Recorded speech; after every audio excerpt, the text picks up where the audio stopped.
You're listening to 91 Reasons, a journey into the twisted landscape of pop culture. Keep your hands and arms inside the podcast at all times. And now, the voice, Jeff Tucker.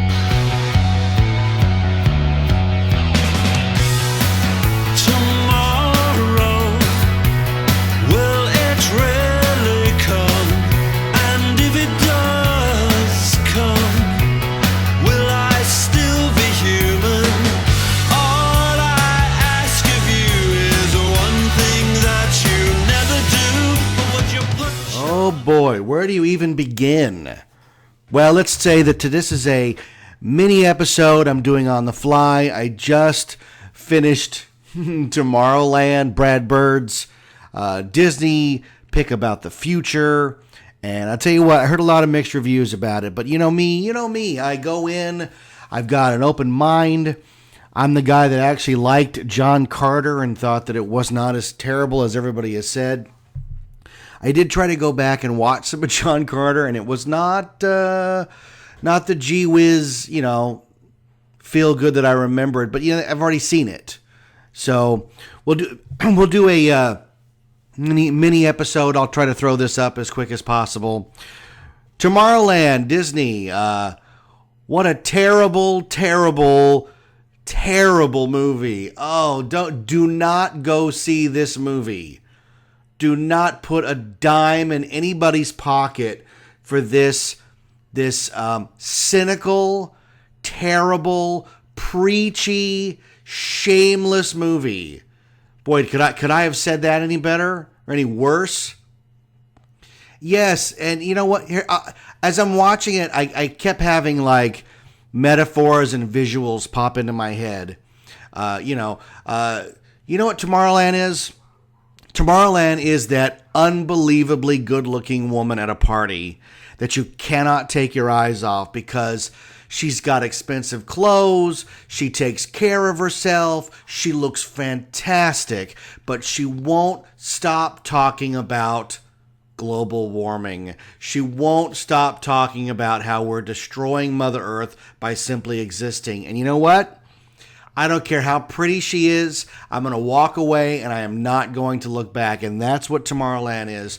Tomorrowland is a chocolate Easter bunny that in the box looks gorgeous and is fantastic. And you cannot wait to sample it. And when you get it out of the box, it's hollow. There's nothing in it. And it actually tastes much worse than you thought it was because it's Palmer. It's not even Hershey. It's Palmer chalky, waxy chocolate. What a terrible film this is. And you know what? A lot of trailers, you see a lot of accusations where they say, well, all the good stuff's got to be in the trailer. And I go, no. Good filmmakers leave something for the screen. They don't throw it all up in the trailer. But I'll tell you, for Tomorrowland, it's all in the trailer, man. All the good stuff is in the trailer. The promise of the trailer is 50 to 100 times better than the movie is ever going to live up to. And I don't know what happened, although I can certainly point fingers to Damon Lindelof. This is the guy that screwed up Lost, who got tangled in so many questions that there was no way he was going to answer them all.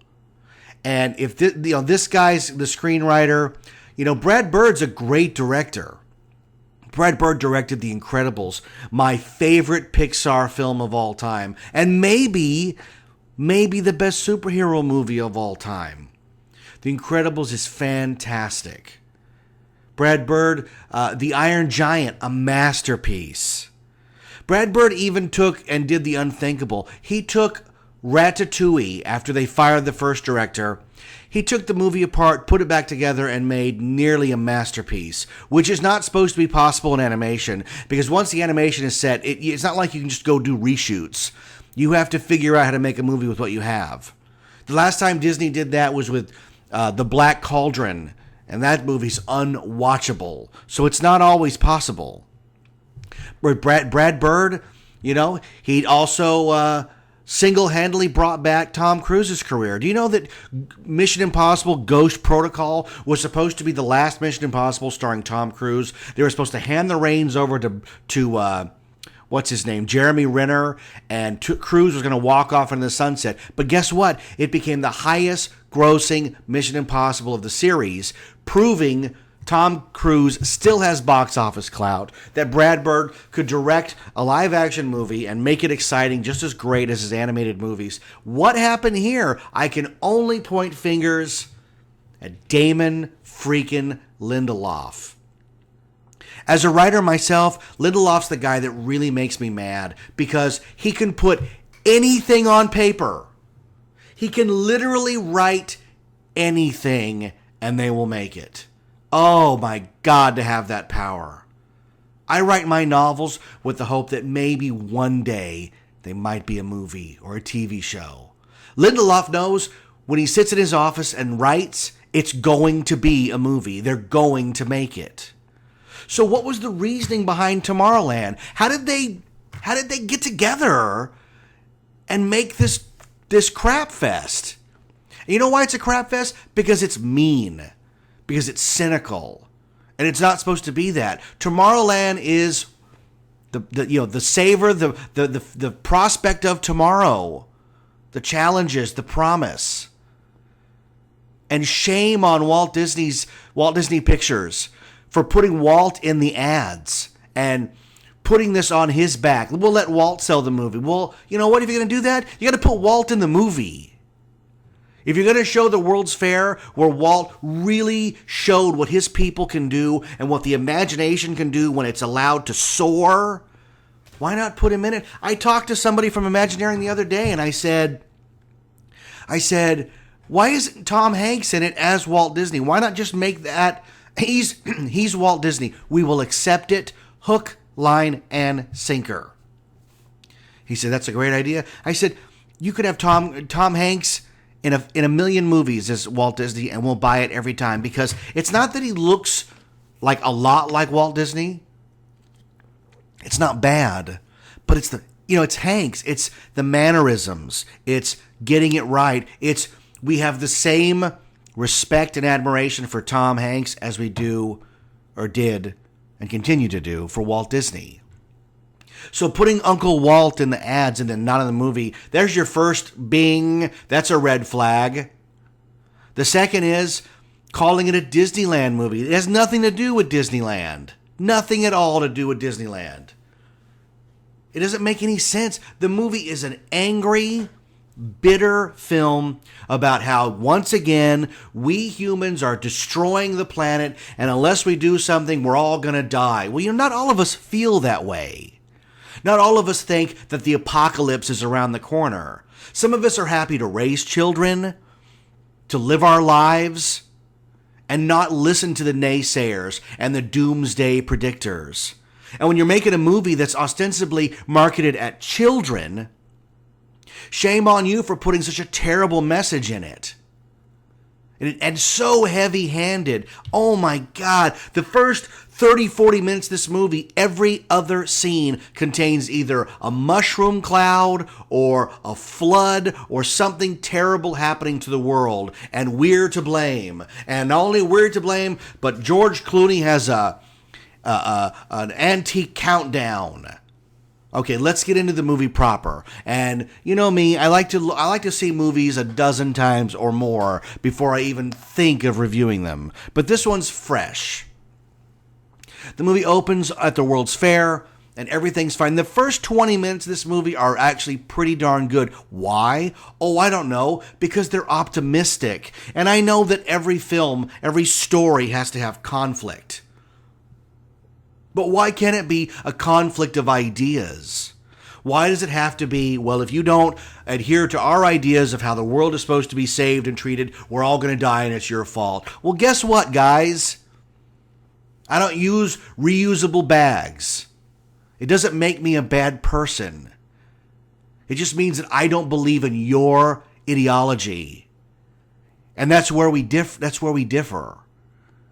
And a movie as preachy as Tomorrowland really does a disservice to people who do believe in global warming. and all the teeny tiny ways we're supposed to save the environment every day. Well, some of us don't live those lives. I'm not a vegan. I don't have reusable bags. I don't drive a Prius. It doesn't make me a bad person. But according to Tomorrowland, I'm the enemy. And I must be eradicated. But the first 20 minutes of this movie where young Frank shows up with his, oh my God, his rocket pack taken directly from the Rocketeer. It even says Electrolux on the side. And he even turns it on and goes sideways through a field. Like, all that was missing was him going, I like it, like Cliff Secord. And I guess if you're going to crib, you can crib from yourself, right? But boy, does this movie crib from everybody. This movie is less a movie than it is a collage. It's a collage of all a bunch of movies stuck together and TV shows. Lost, you know? There's a whole bunch in there, trust me. But they're not all good. It's not all fun, you know? There's a little bit of Witch Mountain in there. But we're introduced to our heroine. I don't know her name. It doesn't matter. Casey Newton.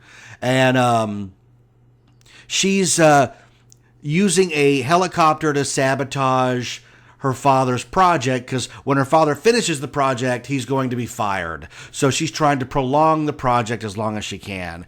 And in doing so, ends up in jail. And when she gets out of jail, when she gets bailed out by, I don't know, nobody. Do they ever tell you how she gets out of jail?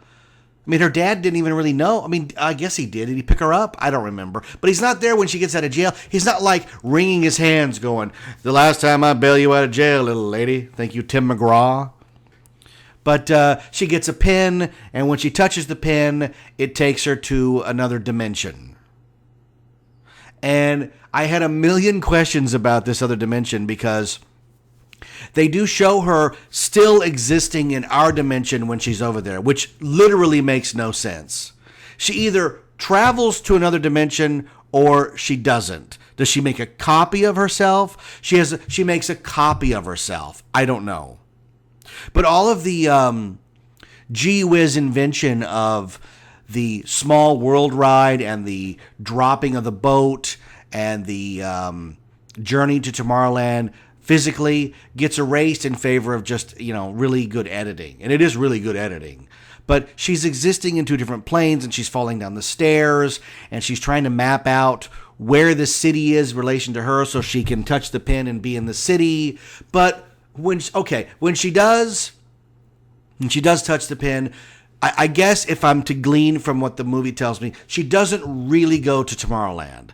She goes to like the Oculus Rift version of Tomorrowland, where everything is amazing. She's wandering through the streets. They've saved a seat for her on the spaceship, and then she's thrown out. And that's supposed to, it's supposed to be so amazing that we'll do anything to get back. And we've got to get back as fast as possible.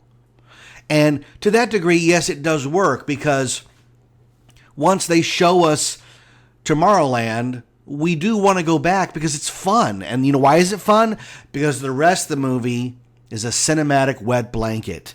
What the hell is George Clooney doing in this movie? Other than they must have said you're going to get to be very preachy about the environment, and you're going to have all your ideas about global warming and saving the universe and saving the world right up on the screen. And he must have said, I'm all for it, never stopping to think, is the movie any good? Because the answer to that would have been no.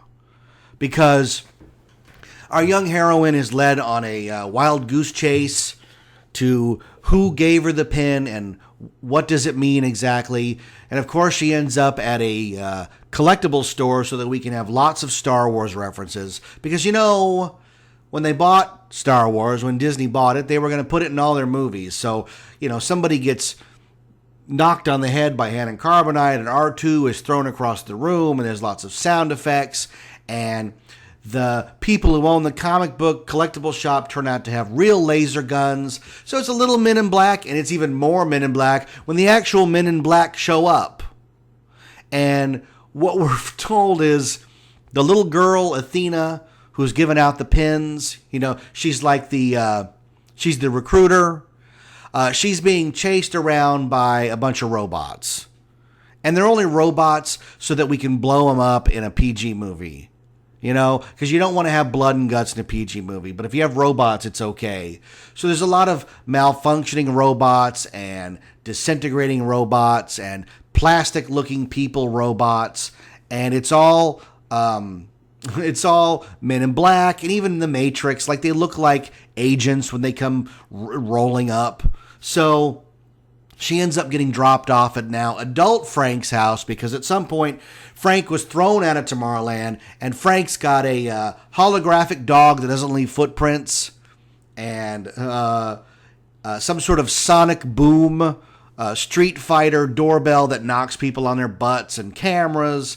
And he's a loner. I'm a loner, Dottie. I want to be left alone. And when she finally outwits Frank, whatever. Of course, he has enough time to show off his doomsday clock, which she flickers. Oh my God, it flickered. What does that mean? I don't know. But eventually, the agents show up and we're treated to another gee-whiz bloodless shootout where robots are being disintegrated or magnetically stuck to walls, or even worse, drawn and quartered like the guy in Resident Evil. Like, I know that it's hard to come up with original ideas, but one of the most striking images out of Resident Evil is when they walk through that room and the lasers quarter that guy. I think they also did it in Cube. Like, it's been done. Of course, it's okay this time because, again, they're robots. They get in the bathtub, and the trailer made it seem like the bathtub was, the escape pod to Tomorrowland. But really, it just throws them in a lake somewhere down the road like Weird Science. Remember in Weird Science when all the stuff's getting thrown out of the chimney? That's what it looked like to me. But we're treated to yet another. There's so many scenes of people driving in cars angry. There's at least 3 long, extended scenes of driving in a car with somebody who's upset. Maybe even 4 if I remember it right. Either way, it's way too many. And I know that unlike Mad Max, most movies cannot be wall-to-wall action. No one wants to pay for that. No one wants to write it and string it together and make it make sense, right? So you have what I call hallway scenes. You're in a really cool room, but then you got to leave that room and you got to get to the next room. But to get to the next room, you got to go through a hallway. And in this movie, the hallway scenes are them riding in cars, barking at each other, angry, and like it's not fun. It's not comfortable. There's no, witty banter between characters. There's no clever dialogue. It's just Clooney going, "Don't touch my stuff. Never touch my..." When did George Clooney become Harrison Ford? Get off my plane. Don't touch my 10-kiloton bomb. Okay, whatever. So there's some weird sequence where Clooney knows to go to a TV station and he's able to transport them to Paris. Like, it really doesn't make any sense. Like, he talks about how they're gonna beam themselves over somewhere, and they wrap her eyes up and put headphones on her and put powdered sugar in her mouth or Kool-Aid or something, and they transport to Paris, where they find out that the founding fathers of Tomorrowland, the city, were Thomas Edison and Jules Verne and Tesla. Well, of course it was. Of course it was. And then for some reason, the Eiffel Tower splits apart and a Jules Verne rocket shoots out. And, I guess it's all supposed to be really good spectacle. But I just kind of thought, like, at this point, the secret society ain't secret no more. And then the bad guy says it, eventually too. And it's like, well, we just destroyed the Eiffel Tower. We just had a rocket come out of it. And it's not like, I don't know. It's not like a bad guy where the bad guy destroys something. And it's like, well, he'll pay for that. The good guys did it. And everybody's watching with their cell phones and, They blast off, and it's funny too because they blast off into space, and as I'm watching it, I actually said to myself, well, where are they going now? If they're going to the moon? Because you see the moon fly by, but then the rocket, blasts all its stages off, and then rockets back down to Earth through dimensional doorways. And I tell you what, it looks just like Contact.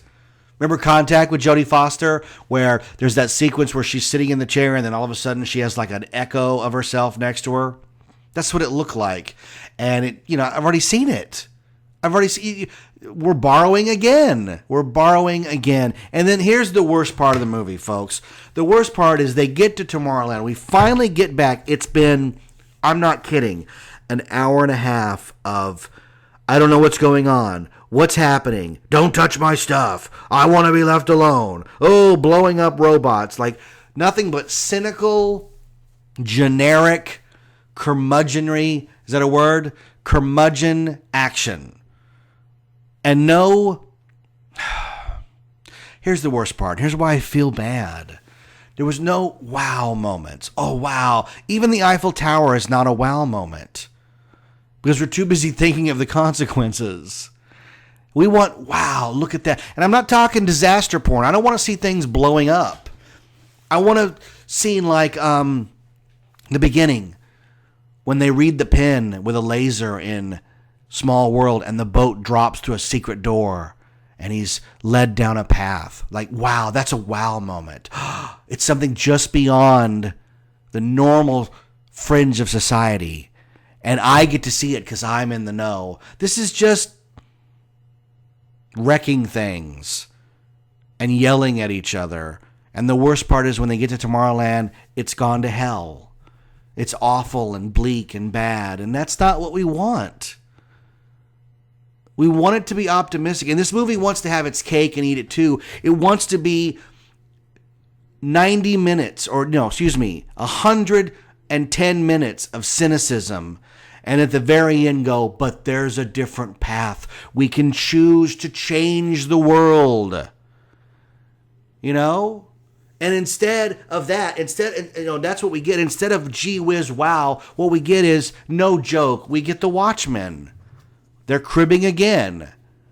And they're going to crib from the Watchmen because our Dr. House Ozymandias stand-in, first off, he lays out his entire plan. This is what I'm going to do. Not what he did. Ozymandias at least had the sense to say, I already did it. I wouldn't tell you if you could affect its outcome. Are you think I'm stupid? I'm not a Republic serial villain. Instead, this guy's like, well, here's my plan. I'm going to let it go to hell while I stay in another dimension. Well, the reason it's going to hell is he's been planting in everybody's head the idea of the apocalypse. He's been planting in our heads, thinking that we would change course and want to, save the world from ourselves. And it's such a wah-wah moment. Like the villain is the hero, is the savior, or he's a megalomaniac. Oh my gosh, it's so dumb. I just wanted to laugh. Like he's walking around in this stupid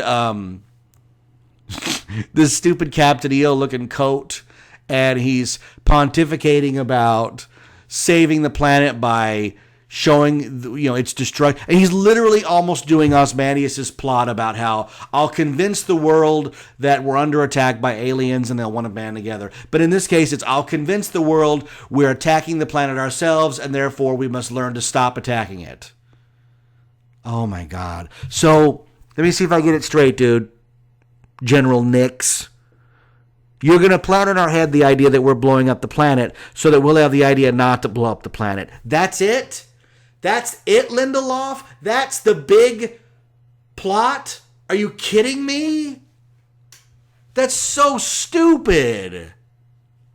That is so stupid. At least Syndrome's plan in The Incredibles was to unleash a robot on the city and then save the city and become a hero. Well, then the robot gets out of hand. He didn't say, I'm going to convince everyone in the city to blow up the city and then I'll stop them from blowing up the city and then I'll be a hero. What? That's the most convoluted, stupid plan I've ever heard. Oh my God. This movie is so paper thin and dumb. And then, of course, we have a countdown in a control room. You know, if your movie ends in a countdown in a control room, you've already lost, folks. James Bond has the patent on that, and you're not going to do it any better. And the countdown's dumb. It's just dumb. And then we're treated to a sequence lifted at a Stargate where she's trying to ride the transportation pod and take the bomb up into not the pyramid but the sphere that's sending out the signal. Thankfully she fails at that, and the bomb just blows up the portal door to the beach. It's complicated. I swear there's a scene where Clooney and Hugh Laurie are on a beach, and I thought, that scene's only in there because those guys wanted to go to the beach for a couple of weeks. That scene could have been anywhere. Like, that's just dumb.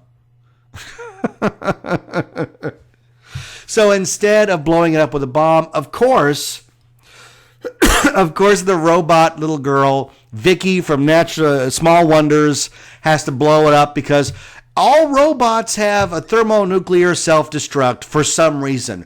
Why does an audio animatronic robot, and I love that they call them animatronics. I think that's clever. But why is she built with any kind of explosives in her?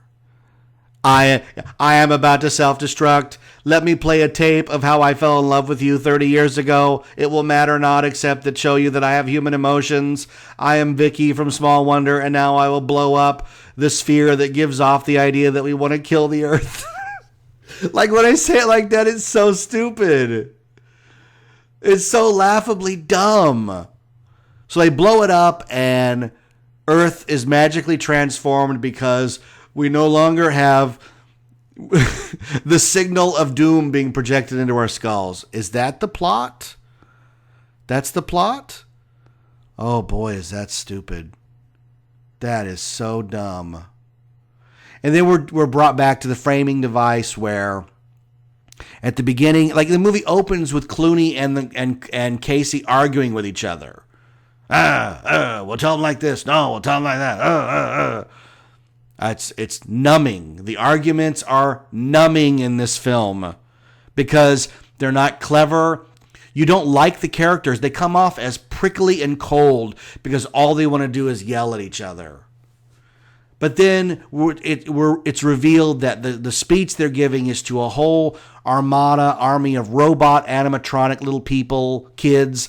They're going to go out into the world and they're going to find the dreamers and they're going to bring them to Tomorrowland. And together we'll do what?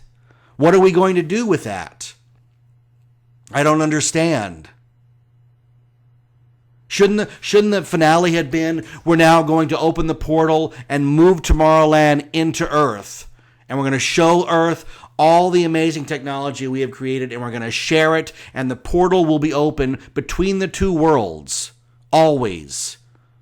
So now we have more land, more resources, a great big beautiful tomorrow shining at the end of every day. Shouldn't that how it should end? Instead, it ends with all these people from all these walks of life, and they're all, they're planting trees, they're doing chalk drawings, they're mathematicians. One of them is hiking. That's my favorite, is the hiker, because he cares about the environment. He cares about the environment. One shot is they send a little robot kid into the portal, and beyond you can see like a wind farm. Well, newsflash, man. If that kid goes out there, they may never see anybody. Those wind farms are set up and somebody comes and checks on them like once a year. Isn't that how it works? Unless it starts chopping up poor birds? I don't know. But all those people at the end are shown with their pins, because everybody touches their pin at the same time for some reason. And they're all in the wheat field looking towards Tomorrowland. Well, are they really there? Because the pin is just an ad, I thought. The pin is just a loop. And let's hope, and again, remember, I always go with the rules of the universe set within the movie. Not my rules, your rules. Casey was shown falling down the stairs. Let's hope to God the hiker doesn't forget where he is and fall off a mountain trying to walk to Tomorrowland. Right? And doesn't she get closer to it in relation to where she goes? So are there copies of it everywhere? How does it work? How does the Tomorrowland pin work? I don't know. It's never really explained. You know, it's movie stuff. We don't know, kid. But you should avoid this movie. You know, don't even watch it if somebody dares you. It's a preachy, silly... You know what? If it was preachy in a good way... You know, The Matrix is preachy in a good way. The Matrix is too much technology will get you. Terminator, too much technology will get you. Oh my God, there's a scene where a guy rattles off Fahrenheit 451, 1984, Animal Farm, a whole bunch of books about the apocalypse, and he actually says, this is happening right now. Are you kidding me? How in the hell is Fahrenheit 451 happening right now?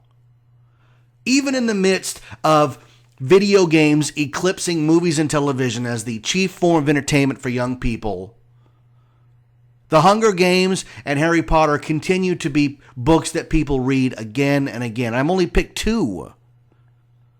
Books are just as popular as they were before video games and DVRs and Netflix. The written word will never die. We'll never get to a point where people burn books. Not here in America, never again. So for that teacher in that movie, like I wanted to reach in and just slap him and go, you're I know he's an actor. You know, we would all play the part, given the right check. But the character is doing a disservice to children. It's not 1984 right now. We have more freedoms now than ever. The internet has given everybody a voice. Cell phone cameras have given everybody an eyewitness. Proof. So many social injustices of the last year would never have come to light were it not for the freedoms and the technology that we have. So going to see a Disney movie for children that preaches the evils of all this while having a futuristic society really is, again, having its cake and eating it too. And I was really turned off at that. I don't mind preachy movies. I don't mind them at all. But get your facts straight. Find out what you're trying to say and really drive it home logically. And with emotion. The only emotion in this movie is rage. The characters rage at each other. The robots rage at each other with disintegration beams. General Nix rages against humanity because he feels he's the only one left who is allowed to live. Him and his robots and the people of Tomorrowland. And I just get bummed out because, you know, I've always said when I walk into the movie theater and the lights go down, I want to fall in love. I'm ready. Take me away. Let's do this. Let's do something grand together. And when you piggyback on Walt Disney and you play on my emotions for Disneyland itself, and then you deliver none of it, that's a problem. Forget all the preachiness of it. Those two reasons alone are what turned me off to Tomorrowland. You know, you promised that Walt would have a presence in it, and he doesn't. Or that it would somehow reference the land, and it doesn't. And I read an interview that Lindelof said, well, we didn't do that because we thought if we referenced the park, it would be like wink-winking at the audience. There's nothing wrong with wink-winking at the audience. That's what sold the movie, was wink-winking at the audience. I hate it when people create this stuff and they don't even understand why we like it. Why we want to like it. And they go out of their way to do the opposite. Well, that's not what you wanted. You gave me what I wanted in the trailer. All you had to do was follow through on that, and you didn't do it. And I know that there was a couple of really quick edits that took out the few references that were to Disneyland. What a bummer, man. Where was the people mover in it? Anything. Adventures through Inner Space. I don't know. I could sit down tomorrow and hammer out an outline for a movie called Tomorrowland using their elements that would be 10 times better. More fulfilling, more wow, gee whiz. Because isn't that what you used to feel when you were a kid, when you walked through Tomorrowland? Oh my God, I'm in the future. Rocket jets, and Space Mountain, and they didn't do any of that. Frank has a wow moment one time. Casey has the wow moment that's ultimately, they tell us it's hollow because it didn't really happen. Well, that's a commercial. Well, the commercial for Tomorrowland in the movie and the commercial for Tomorrowland the movie were better than Tomorrowland the movie. And that's a bummer. And what a disappointment. Because I'm always harping that summer needs to have a mixture of familiar and new to balance it out. Yes, we love sequels, and some people like reboots. Not me, but some people. But there's nothing better than the promise of that unknown entity. Oh yeah, it's something brand new. And if it's good, it'll have sequels. Well, there'll be no sequel for this. The Walt Disney Company will want to sweep this under the rug as fast as John Carter or any of the other high-profile bombs. Mars needs moms. Thanks for nothing, Tomorrowland. Thanks for nothing. In this case, if I'd gone to the theater and they'd put the rocket jets in the way and I couldn't get into Tomorrowland, I would appreciate it. And that's just for you theme park enthusiasts out there. Because I know Rick West was dying to hear what I said about this, what I had to say about this movie. Well, look at this. I'm nearly 40 minutes into railing on it. Just as good movies make my imagination soar and want to do great things, movies like this opposite make me angry. But some of them, like, I can sit in a theater and if the movie's really bad, I will think how to do it better, and I'll come up with my own ideas, and I'll get great plot ideas sitting in a theater being bored to tears by somebody else's cinematic failure. That happens all the time. Thankfully for Tomorrowland, I didn't doze off because there were many car ride moments in the movie that I was just like, wake me when we get there. And why does a robot have a storage drawer in her stomach anyways? What does she keep in there? When she doesn't have a 10 kiloton bomb in her stomach, what's in there? Car keys? More pins? See, that would have been great if they were like, oh, that's where I keep my pins, Casey. I don't know. There was a little bit of that awful Stepford Wives remake when she did that because it looks so plastic. And I know it's supposed to. I get that. I know. I get it. Remember when we used to be impressed by those kinds of effects? Remember when Arnold Schwarzenegger emerged from a large woman in Total Recall and then her head opened up and it had lights in it and it was all real and we went, wow. And it was all Rob Bottin's work, all puppetry, including the Schwarzenegger head. When he pulled that tracker out of his nose and it was all practical. Or even silliness like the Bill and Ted robots from Bogus Journey. And now they do this stuff and you're like, that's just a plot device. It's a quick CGI throwaway so that she can have a bomb that we know we're going to use later. Wasn't like she put it in and the beginning of the movie and at the end you're like, oh my God, the bomb. Like remember when Woody goes, the match. Oh my God, the match. At the end of Toy Story and you're like, yes, the match, I'm with you. Then the match doesn't work and they got to do something else. That's good drama. So at least they got that part right. Like the bomb doesn't blow up the bad hallucination sphere or whatever it is. I don't know. Well, folks, we were hoping for an e-ticket attraction and Tomorrowland is not. Tomorrowland is an A-ticket attraction. It's a chocolate bunny. It's a pretty girl at the party who won't stop talking about saving something. Dolphins, whales, dogs, I don't know. And as much as we admire that, sometimes it gets a little preachy. We don't want to hear it. Sometimes you just want to have a good time. That's probably going to upset a lot of people because, this is a serious business. There's no time for frivolity. We're saving the planet. Well, you know what? I don't feel like saving the planet every day. I don't know anybody that does. And if you do, God bless you. You're a better person than I am. Because I'm willing to admit that some days I don't want to save the planet. Some days I worry about paying the phone bill. Some days I worry about keeping the lights on. And that doesn't jive with saving the planet. I can't. All right, at that point, we just got to wrap it up because we're talking in circles and we're becoming as boring as the movie that I'm reviewing. So I'm going to avoid Tomorrowland. There's no need to buy it on Blu-ray. I don't care about any merchandise. The sooner it goes away, the better. Not a very good film.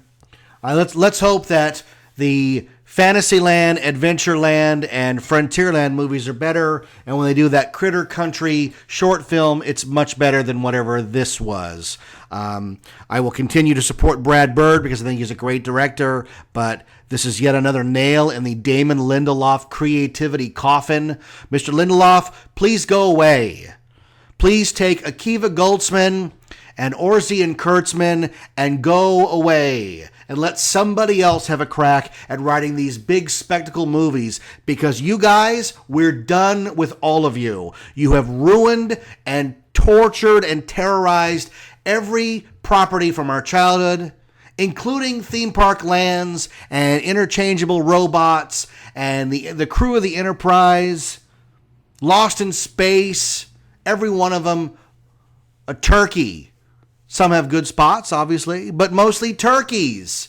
And you guys have done your part in destroying pop culture. Let somebody else have a crack at it, please. Anybody. There, I've preached. I'm getting off my soapbox. And I liked being up there because it made me tall. I'm Jeff Tucker, and you're listening to 91 Reasons. Thanks for listening to 91 Reasons. Please subscribe and leave a review on iTunes. Find us on Facebook. Is anyone even still listening?